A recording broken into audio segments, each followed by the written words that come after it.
Amen. Manatili tayo nakatayo as we take a look at scriptures. Together, ready, go. Kami iyong pinagbili sa maliit na halaga, sa ginawang pagbebenta, walang tubo na nakuha. Sa sinapit namin ito, mga bansa ay nagtawa, kinukutya kaming lagi, iniinis sa tuwina. Pati bansang walang Diyos, sa gitna ng sanlibutan, sa nangyayari umiiling bilang tanda ng pang-uyam. At lagi kong alaala, mapait na karanasan, aking puso ay nanlumo sa malaking kahihiyan. Pagpalain ng Diyos ang mga salitang ito sa ating pong mga puso. God bless you as you sit in the presence of the Lord. Hindi natin kaya to, mamuhay sa kahihiyan. And yet, the chosen people of God has lived a very shameful life for a certain period in their history. Kaya yung manunulat, sabi niya, ang aking puso ay nanlulumo sa malaking kahihiyan. Shame is the opposite of honor. Pag po merong mga tatay na nagkakumahog lumapit sa akin para ikasal yung anak niya, sa utak po kasi ng isang Pilipino, we always want to save face. We cannot afford to live in shame. Pero pinahintulot po pala ng Diyos yan sa kanyang bayan. Bakit? Kapag tumatalikod sa kanya. Sapagkat ang original design po is that we will live in honor. And an honorable life is at a high standard, but it's attainable.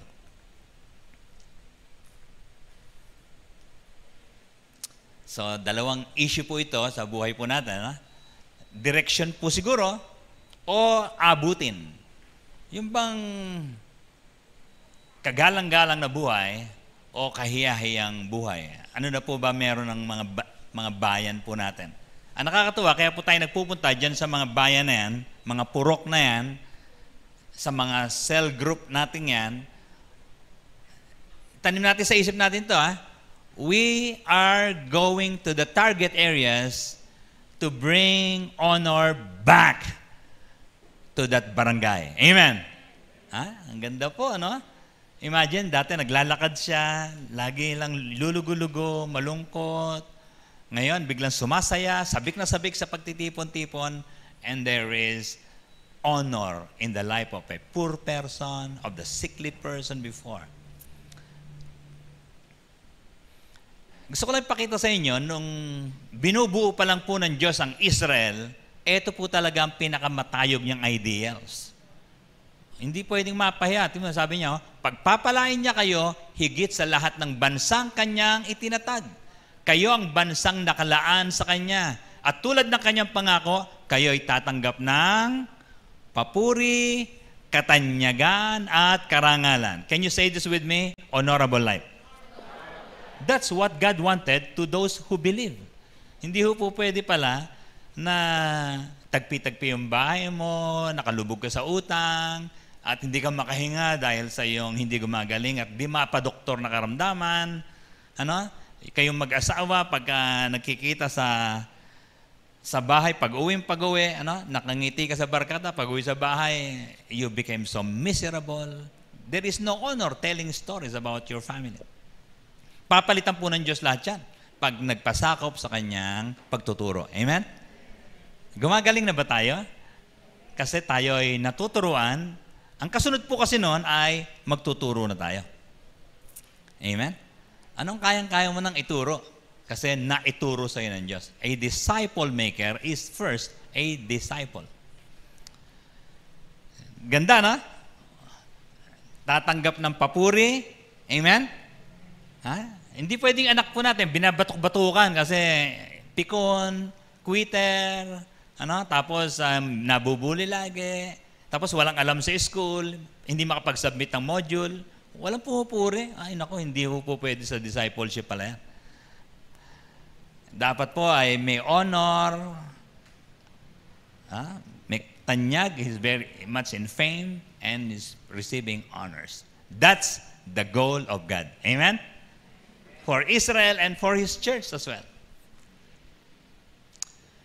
Pero, kapag tumalikod sa Diyos, Paano ba nangyayari yun? Nung unang panahon, ang dami pong karibal ng Diyos. Ha?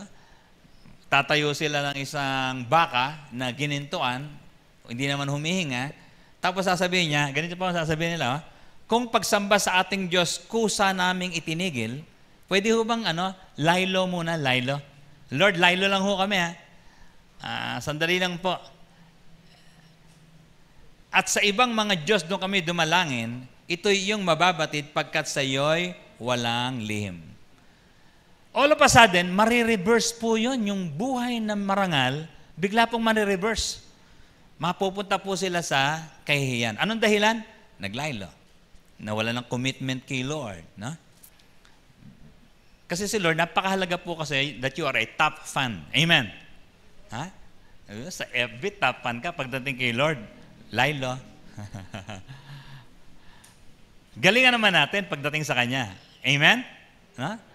Pagdating po sa Kanya, dapat sabi niya, Lord, loyal mo ako, top fan mo ako, I will never leave you. Thank you because you will do the same to me. Alam ng Diyos kung yung puso mo malamig, half-hearted, o kaya ay, ano pa ba? Lukewarm, maligamgam. Ayaw po ni Lord yung maligamgam. Gusto niya, fully committed.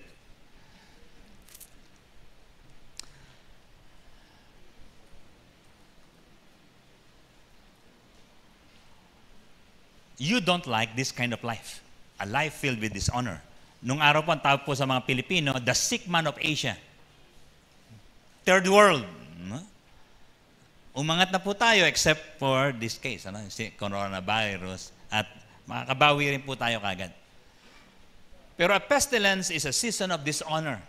Sino kayang magbibigay ng karangalan sa akin kung nag-positive ka na? Di ba? Ang hirap po, no? Hindi ka makapaglakad sa kalsada, nabubuli ka, lalo na nung panahon may sakit ka. It's a state of shame or disgrace. Tingnan po yung mga pangungusap nila. Sa sinapit namin ito, mga bansa ay nagtawa. Kinukutya kaming lagi. Iniinis sa tuwina. Wala, panis yan. Wala yung mga tagasunod ni Yahweh. Wala yan. Naalala ko po, nung panahon po nag-umpisa pa lang yung born-again movement sa Pilipinas. By the way, hindi po relihiyon ng born-again. It's a movement. Ano? Actually, it's a personal relationship with the Lord. Pero nabansagan tayong mga born-again. Nung nag-uumpisa po, lalo na yung nag-uumpisa pa lang merong mga pastor na parang pinabili lang ng suka. Walang karangalan talaga, no? Pinabili lang ng suka. Meron ng nagpipreach na kagad. Pero ngayon po, binibigyan po natin ng katakot-takot na training and mentoring programs. Ha?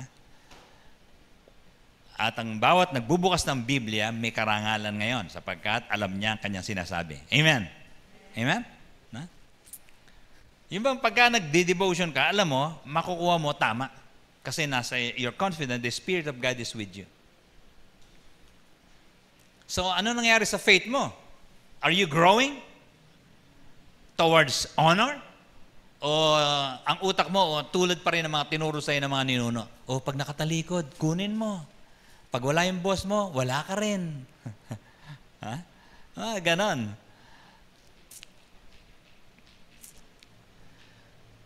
Yung mga anak po ba natin, natuturuan natin na kagalang-galang ang kanyang katawan, nobody touches her until they are married.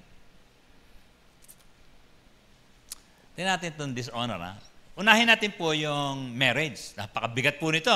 Kasi po lahat tayo. Sino pa ang mga may asawa rito? Ayan, no? Importante ito, Okay. Meron palang dishonor sa marriage at may consequence. Malupit po ang consequence. Tingnan. Dapat pala wala kang ka-text, Kapag may asawa ka na, wala kang ka-text na iba. Tama ba, Paul? No? Hindi po pwede na, di ba, kumustahin ko lang siya. Hindi ko lulusot kay Lord yan. Look at this. Basahin nga natin ng malakas. Together, go. Dapat ituring na marangal ng lahat ang pag-aasawa at maging tapat kayo sa isa't isa sapagkat hahatulan ng Diyos ang mga nakikiapid at nangangalo niya. Subukan mo lang. Ay, di ba mabait naman si Lord? Di ba season of grace pa naman? Subukan mo. Di malaman mo lang. Because it is very shameful, embarrassing. You will be marked by people. sasabihan ka kagad, tatatakan ka kagad, adulterer. They would place on you the scarlet letter A in front of you. Ano gagawin po ng Diyos? Dishonor to. Hahatulan ng Diyos ang mga nakikitext na hindi niya asawa. Huh? Kaya dapat daw, ituring na marangal ang pag-aasawa. Amen? Ha? Sa English po, medyo malupit pa ng konti kasi specific, sabi niya, honor your marriage bed. Wala kang ibang ihihiga dyan sa kama niya. Ganun. Amen? Ano? So, tayo po lahat, napapaligiran po tayo ng mga palabas sa Netflix na it's okay to be in another relationship while your husband is away. Tayo po naman, we embrace the honor of the marriage bed. Kasi po, nakakapanghilabot po talaga yung, talagang ibubuli ho kayo sa paligid na ito, kahit hindi po taga-MCC. So, don't ever attempt. Ito kasi instruction, para sigurado, honorable. Kayo namang mga lalaki, pwede bang may lalaki ba rito? Basahin nga natin, malakas ha, ready, go. Kayo namang mga lalaki, unawain nyo at pakitunguhang mabuti ang inyong asawa, sapagkat sila'y mas mahina. At sila'y kasama ninyong tatanggap ng buhay na kaloob ng Diyos. Gawin nyo ito upang walang maging sagabal sa inyong mga panalangin. Amen. Ay, hindi pala talaga tutugunin yung prayer. Ano? Itong automatic na mangyayari. Kahit anong prayer mo, wala talaga. And anytime I honor Cora among my friends, in our career, in our neighborhood, nakita ko, ang bilis din. Ang bilis din ng mga answered prayers po namin. Amen? Prayer is associated to your marriage. Hindi ko maintindihan kung bakit. Pero ito pong paliwanag ng Biblia. Mahalaga sa Diyos yung tipan ng mag-asawa talaga. And so you want an honorable life? You're filled with joy and overflowing answers to prayers. Take care of your marriage. Ayusin po natin mabuti. Ha? Hindi ba kami nag-aaway? Nag-aaway po kami. There are many disgust in each other, conflicts and misunderstandings na pag nagtatagal po pala marriage, isa po sa mga napakagandang matutunan is understanding why she does that. And Cora is very active sa aming pong relationship. Siya, lagi niya ako sasabihan ganito, I'm proud of you. Things like that. And she serves me well. Yung pong sinabi rito na mahina, hindi po mahina yung kokote.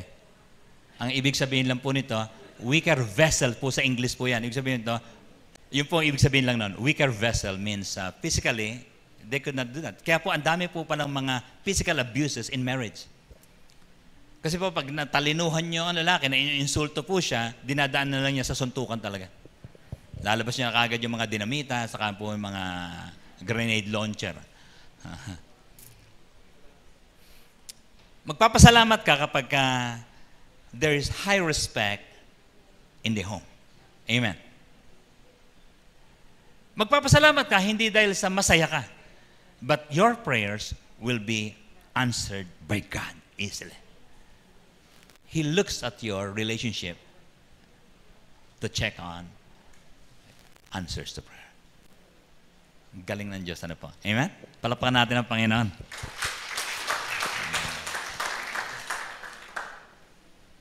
Kasi po may tipan, pero kung sasabihin sa akin, Pastor Eddie, live-in na lang kaya?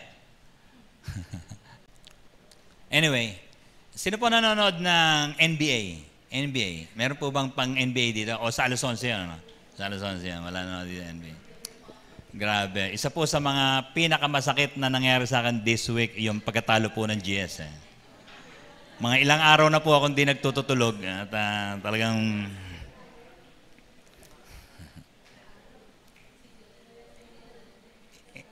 sunod-sunod po yung panalo sana nila Biro mo, yung number 1, number 2, tinalo rin po nila. Pero pagdating po dyan sa play-in, number, ano ba yun? Hinahabol po nila, mag-number 8 man lang. Talo po sila. 2 sunod. Si LeBron James ng LA, nilapitan po siya kagad after the first defeat. Siya naman, ang ginawa po niya, Tingnan yung maturity po ng tao. Steph Curry, complimented LeBron James for the final shot. Yun po nagpanalo. Sabi niya, hirap gawin nun. Gano'n mo yung kalaban mo. At si LeBron naman, parang kuyang-kuya po talaga yan. At nilapitan niya kagad. Ito po ang last game po nila. Nakita mo, medyo tulala pa po yung tao. Mga hindi ho rin natutulog yan. Medyo tulala pa. Ilang beses po nila tinalo yan, Memphis, no? Grizzlies. Yung importanteng laro, talo po sila. So, wala na, uwi na po sila. No? Ito po masaya. Ito masaya, ha? Pag nasa Facebook po kayo, addict po kayo, ang dami pong memes. Ang isa sa paborito kong memes, ito na, when GSW lost, all the fans are in Spain.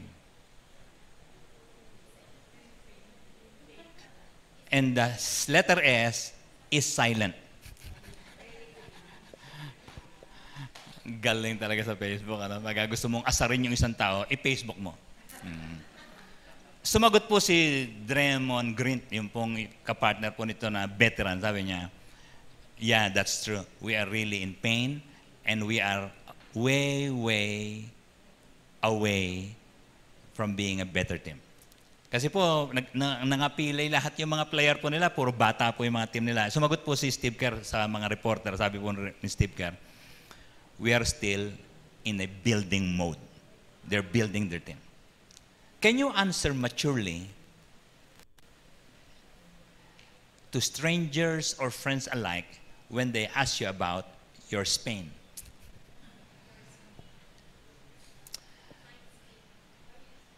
There is honor in loss. Amen? Pwede po talaga ito. Pagka hindi mo nagugustuhan yung mga nangyayari.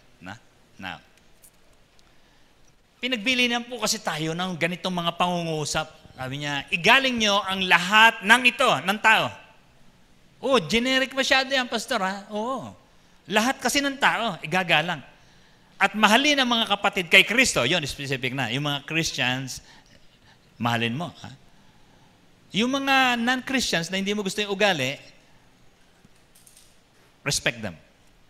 Pero meron siyang pinagbilin po rito, medyo matindi ng konti. Sabi niya, mamuhay kayo na may takot sa Diyos, igalang nyo ang emperador. During this time, the emperor is Nero, one of the most wicked emperor of all time. Siya po ang isa sa mga ina-attribute sa pagkakasunog ng Rome. The emperor who burned Rome. At sabi po sa kwento, parang mabaliw-baliw po yung dulo ng buhay nito sapagkat nung siya po ay gusto niya ma-inspire, gumagawa po siya ng tula. Sabi niya, gusto ko may totoong apoy. Ayan, sinilibang po niya yung Rome. Ganun po katindi. Paano namatay itong si Nero? Dahil po his last days are very erratic. Sinintensyahan po siya ng Senate ng capital punishment by dying on the cross. Just like many of the apostles. No? Pero nakatakas po siya, tumakas po siya. Alam niyo po kung ano nangyari? He committed suicide. Yun po ang dulo niya. There are people who do not know how to respect people and you will suffer the consequences. Take note of this command, honor people. Amen? Ha? Luminga ka nga, tingnan mo sa katabi mo. Gagalang kita. Sabi mo, kagalang-galang ka. Sabi mo, kagalang-galang ka.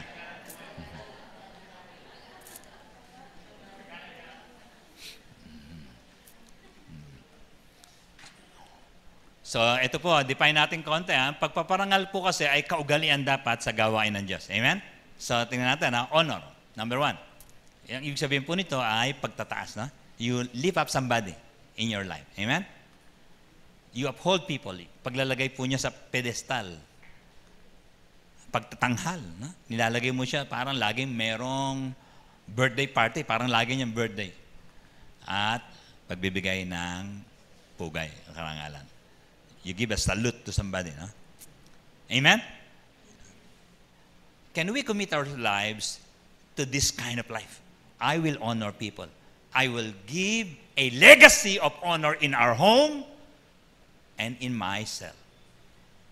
I will be a vessel of honor because this is the will of God for His church. Kung meron po tayong iiwanan, sa isipan ng maraming tao pag tayo yumao, ay ang pangangatwiran ng mga taong magalang yan. A person of honor. By honoring the lives of those we admire, we make our own values known. Yung palang paggalang mong binabato, pinapakita anong pagpapahalaga mo talaga. You value people. You value that which you honor. Amen? No? Uuwi po kayo sa bahay, di ba? Yung mga tao ay sasalubong sa'yo, no? Pero yung mga hayop, sasalubong ba? Diba? Pag umuwi po si Cora, talaga salubong po ni Nerd, sakay po yung mga ibang tuta yan. No? Pati po meron po kaming si Klang Klang, no? Sasalubong yan. No? Pero pag andun ako, wala lang.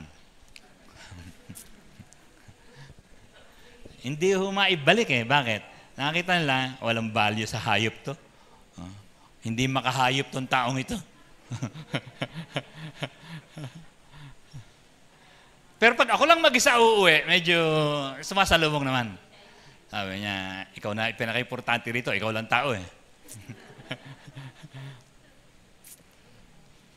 So, ugaliing magbigay ng parangal. Amen? Sundan natin mabuti ha.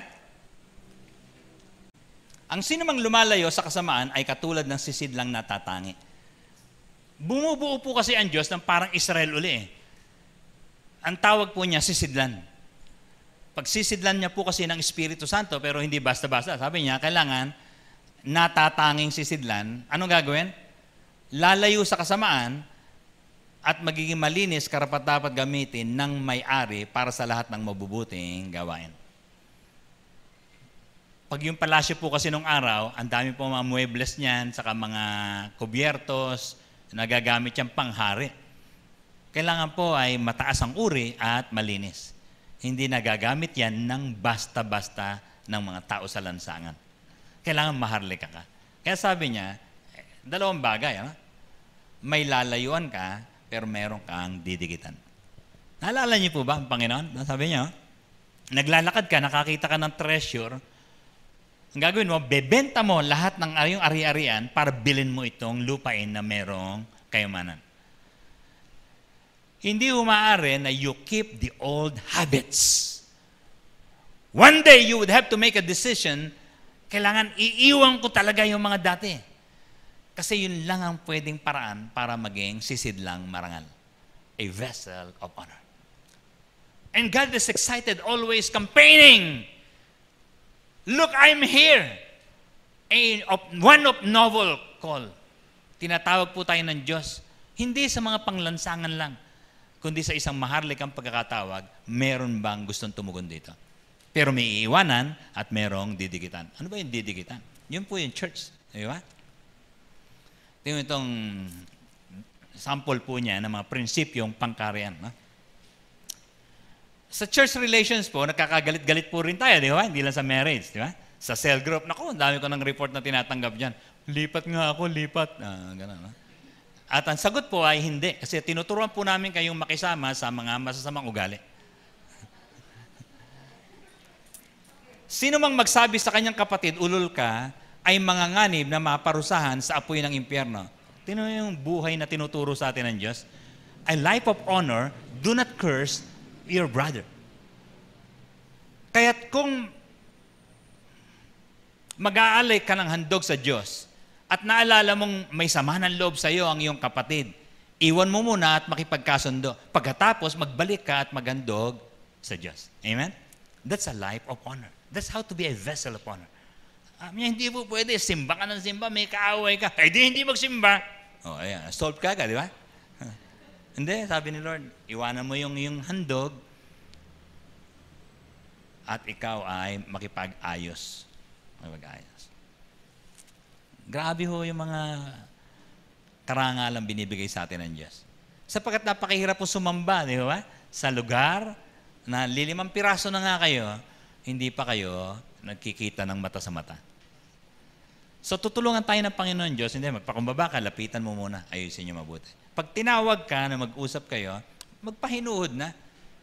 Huwag masyadong mataas ang ere. No? Because that's very unlikely of a believer. Meron pa ba nagmumura rito? Wala na po, Pastor. Yung ano na lang po, yung manika na lang po, yung manika na lang. So, ang dinidevelop po natin sa church is a culture of honor. That's what we wanted. Aangat po tayo. Iaangat tayo ng Panginoon Diyos sa iba. So, isang prinsipyo pa ay paggalang sa mga cell leaders po. Look at these words. Ready? May cell leader ba dyan? Pwede bang makinig lang kayo, okay magsasalita para sa mga cell members to. Babasahin natin sa lahat ng cell members together. Ready, go. Mga kapatid, ipinapakiusap namin na igalang ninyo ang mga nagpapakahirap sa pamamahala at pagtuturo sa inyo alang-alang sa Panginoon. Amen? So pinagbilinan tayo ng mga cell members, hirap na yon. Mag-text ka naman. Amen? Text mo naman. Pinuntahan ka, wala ka, edi mag-comment ka man lang sa I missed your visit. Ganong kalasa. Okay? Magpakita ka naman ng concern ng konti. Or you're not even part of one. Isa po sa pinagbilin ay ito. Huwag nating kaligtaan ang pagdalo sa ating mga pagtitipon. Gaya ng nakasanayan ng iba. May mga tao po pala nasanay na absent. May mga tao po nasanay na laging they come every other meeting. Pinagbilin po mabuti. Ano pong purpose? Bakit we will honor gathering together? Kasi po malapit na ang araw ng Panginoon. Pinapakialaman na po ngayon, no? Yung mga pagtipon-tipon po natin. And thank God if you are brave enough to come over. Kahapon po, punong-puno po ito rin sa aming mga cell leaders meeting. At actually, mas marami pa rito. No? So, ang tingin ko, natutupad yung pangarap ng Panginoon to produce cell leaders that are fully encouraged. Amen? No? We are encouraging people to become like PJ. We will be a shepherd. Pero merong iba o nakasanayan ng iba, absent. Sabi niya, wag mong natin kaliligtaan ang pagdalo, ang ating mga pagtitipon. Make your cell meeting and cell celebrations a priority because that is God-honoring. Amen? Hindi po para sa cell leader yan. It is God-honoring. Fellowship honors God. Sabi niya, asa na ba talaga? Meron ba talaga nabubuong iglesia talaga? Sa bawat, sa Saranay, sa Mangandingay, sa Palestina, may nabubuo ba dyan? Dapat talaga makita ng Diyos. Kasi po pagbabalik po niya, ang hahanapin niya, cell group ng mga taong sumasampalataya sa Kanya. Nabubuo na ba yun sa kasulukan? Ito po yung present MCC members. Ngayon po ay, ang binibilang na po kasi natin ngayon ay church, no? Ito po, existing po ito. Ngayon, kasabay natin to ngayon, no? Sa Likaong. Ang speaker nila ngayon doon, si Pastora Ellen, no? Okay? Sa MCC Kanawan, mamaya pong 2:00 yan. 3:00 naman sa Gabaldon. Kung sa mantong main na to, meron daw silang 9:00. At mamaya meron pa 11 and 1. Pero nagkamali ako sagot kay Bishop kahapon kasi tinanong niya ako, ilan ba yung mga outreaches? Sabi ko, 15 lang. Ano? Nung pina-check ko,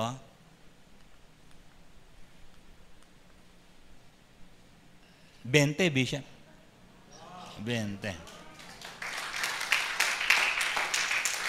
Ito po ang regalo natin sa Diyos sa 2021. Amen? Ngayon, bakit may mga dilaw dyan? Ba't may mga dilaw? Ito po yung magiging simbahan kung loloobin ng Panginoon Diyos. God honors those who serve. Ang talagang pinasasalamatan natin mga cell leader. Palapakan muna natin nga yung mga cell leader talaga.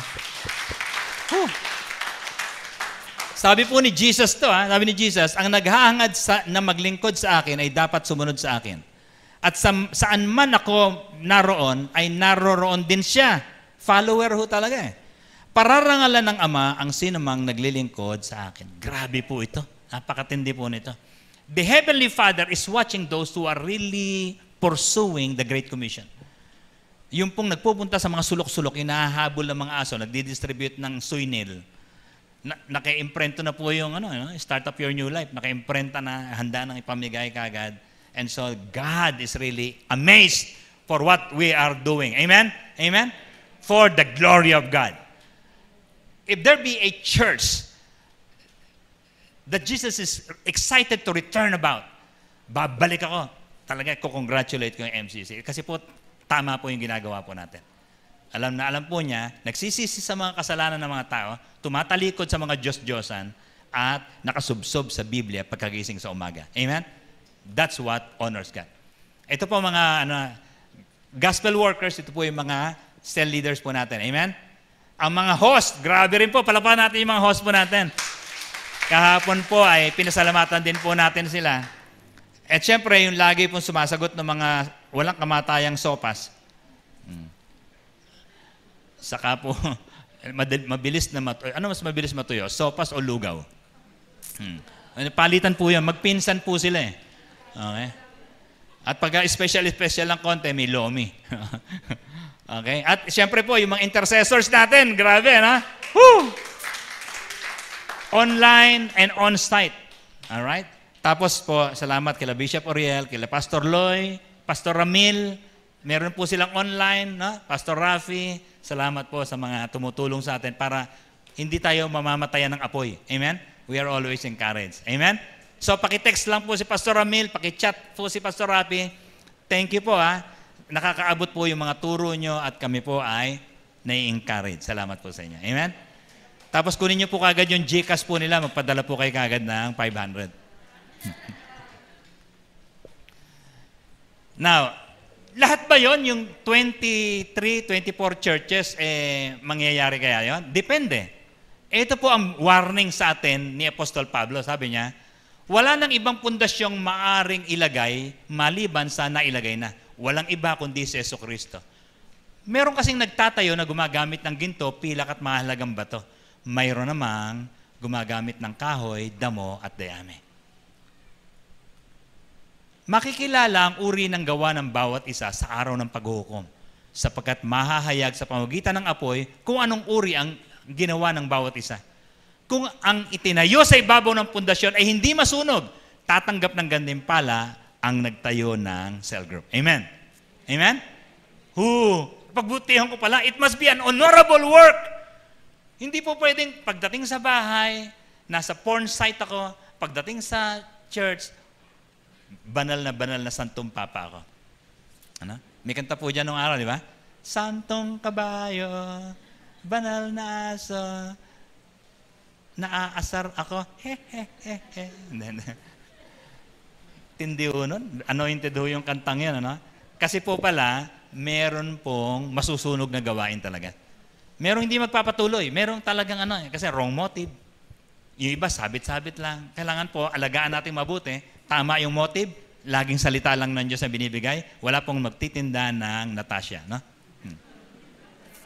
Now, iniingatan natin mabuti. Kasi po, yung mga tumulong po sa atin, they honor God to build this church. Yung mga nauna po, no? At pati po yung mga nagtatayo ng mga outreach, God honoring po yan. You got to get that assurance. Natutuwa po ang Diyos sa naglilingkod sa Kanya talaga. Iangat mo, Panginoon, ang bawat isa na naghangad at umabot ng maringal na buhay para sa Diyos. Nawa ang mga munti naming handog ng mga cell groups at mga outreaches ay maging katanggap-tanggap sa iyo. At gusto namin, Panginoon, na lahat ng mga pagpapagal namin na hindi po masusunog, you're excited to look for your children, your servants who have built these churches. May your name be praised. In Jesus' name, amen. God bless you. God bless you.